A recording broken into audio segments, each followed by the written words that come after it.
Bit of a challenge to the top talkers today because it's such a convoluted story. I'll introduce you to our panel first. Rick Gibbons from CFRA. Good morning. Good morning. We've got Connie B from Majic 100. Hello, hello. And of course, Sharkey from Bob FM. This is a convoluted story. I'll try and do a really quick background. Manti Te'o is a player from Notre Dame, the football team there, in the running for the Heisman Trophy. An excellent football player. We're looking at him right now. So he's a Mormon, says that he prayed on, like he was thinking about what university to go to, and he, through prayer, decided to go to Notre Dame, a man of faith.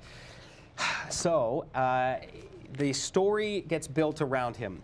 He starts getting profiled by ESPN, Sports Illustrated, and ends up, his grandmother dies, and that's part of the story for, and this really happened, part of the story for him playing. Now, building up to that point, he had been talking about a girlfriend that he had met online, that went to Stanford University, that got in a car accident. I mean, this goes on and on and on. And they found that she had leukemia, and she had died within 24 hours of his grandmother dying. The only issue here is that the girlfriend story is completely false. It's not true. She never existed. Well, like he's the first university student to have an imaginary girlfriend. Right. The issue being that that the question is, did he know that she was that she wasn't real? Because his statement is that he was duped. Someone had been kind of leading him on. This is like one of those made-for-TV movies, but but the thing that I believe that you can meet somebody online, never physically meet them in person, and you have like this emotional attachment to someone. Like that part of the story, it was at that, I believe. He's not the first player to ever be, conned or duped into something. Right. And just because he is a man of faith, and that's always been like, that's him. So I can't see that he was lying, but it's just so, it's like, that's Hollywood scripts are written with this. It's There crazy. are some facts that are a problem here, yes. Sandy. And a good point, because he did admit to having a lengthy conversation with this woman who, as we have now discovered, never existed. So is he the subject of a hoax, or was he part of the hoax? I believe he was absolutely part of the hoax. To win a Heisman Trophy, I agree with you. It's not only your skill on the field, it's your quality as a human being. And we know that in the court of public opinion, he's already in some very serious trouble. Yes. With regards to his football career. Here's the issue, and what Sandy's talking about as well. His father even said that Lene Kua, who is this fictitious person, had visited them in Hawaii and had spent physical time in each other's presence.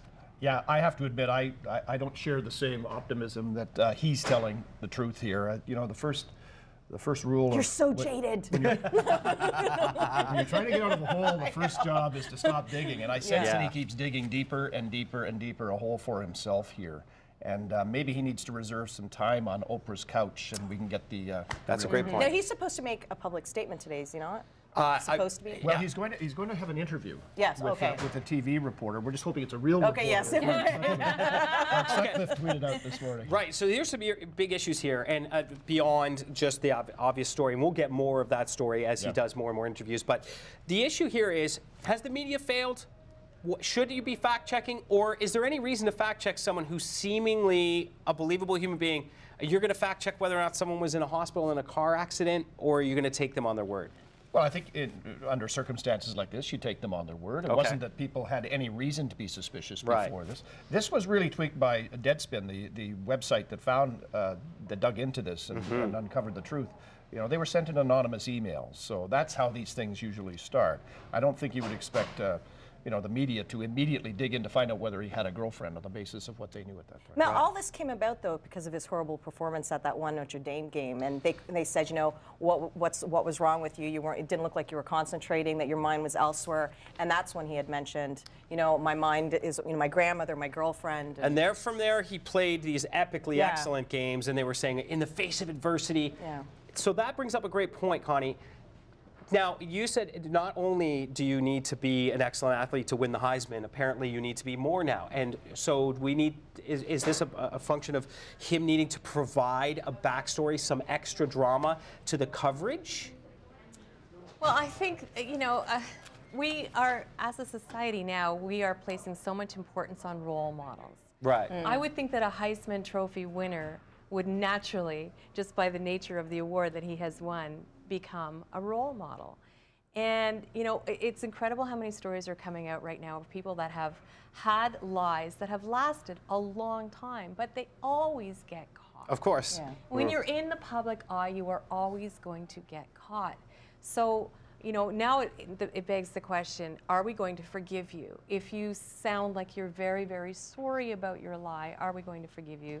Looking at Lance Armstrong in the big interview tonight with Oprah, are we now going to all of a sudden forgive him? Well, of course we are. He's a good football player. Yeah. I mean, come on, let's get he's serious right about about that. that. Teams draft kids with a lot worse criminal records. Yeah, no, that's very true. So I think we can overstate that. I mean, he may have diminished himself in the eyes of those who are attracted to him for non-football reasons, but he's an excellent football player, and he'll go on and have a great career.